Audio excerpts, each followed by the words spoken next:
మెదడులోని కణాలకు రక్తనాళాలకు నష్టం జరిగి శరీరంలోని అవయవాలకు వాటి భాగాలకు రక్త సరఫరా లోపిస్తే శరీరంలో కుడి లేదా ఎడమ వైపు ఉన్న అవయవాలు చచ్చి పడిపోవడాన్ని పక్షవాతం అంటామని ప్రముఖ న్యూరో సర్జన్ డాక్టర్ బాబ్జీ పేర్కొన్నారు. బొట్ల ఉద్యానవనంలో వాకస్ సంఘం ఆధ్వర్యంలో జరిగిన ఆరోగ్య అవగాహన కార్యక్రమాన్ని ఉద్దేశించి ఆయన మాట్లాడారు. అధిక రక్తపోటు, మధుమేహం, మానసిక ఒత్తిడి, మెదడులో కణితులు, స్థూలకాయం, గుండె జబ్బులు, మెదడు వాపు తదితర కారణాలతో పక్షవాతం వస్తుందన్నారు. కాళ్ళు చేతులు చచ్చిబడిపోవడం, చూపు కోల్పోవడం, ముఖం, నోరు, కన్ను, ఒక్కోసారి శరీరానికి ఇరువైపులా ఉన్న భాగాలు చచ్చిబడిపోవడం వ్యాధి లక్షణాలని అన్నారు.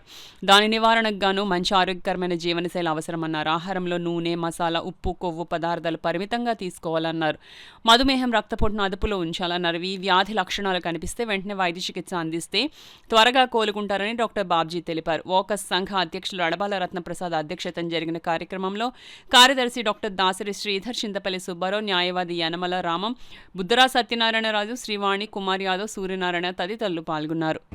But as a neurologist brain stroke కూడా చాలా important. Heart stroke, major stroke వచ్చిందనుకోండి ఫట్ లేకపోతారో గొడవ ఉండదు.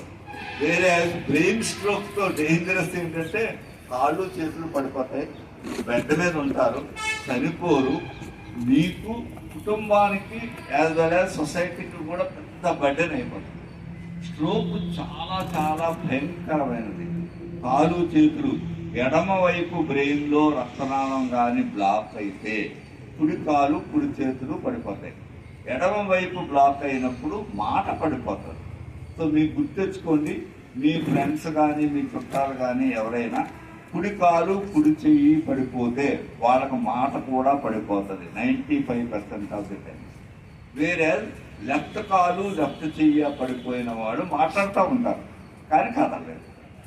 సో ఈ స్ట్రోక్కి గల కారణాలు ఏంటంటే స్ట్రోక్ రక్తనాళం పగలడం వల్ల, రక్తనాళం బ్లాక్ అవ్వడం వల్ల వస్తుంది. ఈ రెండు రకాల స్ట్రోక్లు. రక్తనాళం పగులడం ఎందుకు పగులుతుంది? బీపీ ఎక్కువైపోతే పెరుగుతుంది. నాకు తెలిసి 20% ఆఫ్ ది పీపుల్ స్ట్రోక్గా వస్తారు. వాళ్ళు ఒక్కసారి కూడా బీపీ చెక్ చేయించుకోరు. చాలా థ్యాంక్స్ అమ్మాయి వాణి. మనకి ఇక్కడ every alternate Sunday BP check చేస్తున్నారంట. నేను రిక్వెస్ట్ చేస్తున్నది ఏంటంటే మీరు బీపీని రికార్డ్ చేసుకోండి.